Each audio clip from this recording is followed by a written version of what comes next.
അസ്സലാമലൈക്കും. നമുക്കൊരു വൈകിട്ടത്തേക്കുള്ളൊരു പലഹാരം ഉണ്ടാക്കിയാലോ? സുഖിയൽ.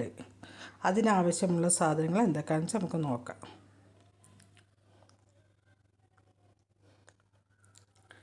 ശർക്കര, അവിൽ, വൈറ്റ് അവിൽ, തേങ്ങ. ഞാൻ കണക്ക് പറയുന്നില്ല, അത് ഓരോരുത്തർക്ക് ആവശ്യമുള്ള സാധനങ്ങൾ ഇടാം. ചെറുപയർ, ഏലക്കായ്.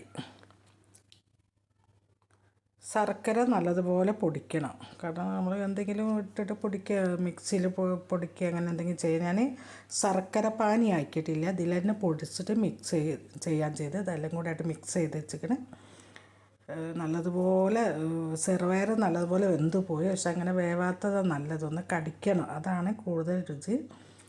അത് ആദ്യം എടുത്തപ്പോൾ ഒന്ന് വെന്തിട്ടില്ലായിരുന്നു. വീണ്ടും ഞാൻ കുക്കറിൽ 2 വിസിൽ വന്നുപോയി. അപ്പോൾ കൂടുതൽ വേവ് വന്നുപോയി. പക്ഷെ നല്ല അടിപൊളി ടേസ്റ്റായിരുന്നു, നല്ല രസമുണ്ടായിരുന്നു ആ തേങ്ങൻ്റെ ഒക്കെ ആയിട്ട്. പിന്നെ മൈദ, കുറച്ച് മൈദ, അത് അല്പം കടലമാവ്, പിന്നെ മുട്ട, പിന്നെ ഉപ്പ്, മഞ്ഞൾപ്പൊടി. കളറിന് വേണ്ടി ഞാൻ മഞ്ഞൾപ്പൊടി ഇട്ടത്. എന്നിട്ട് കലക്കിയിട്ട് ഇതിങ്ങനെ ഉണ്ട പോലെ ആക്കാം.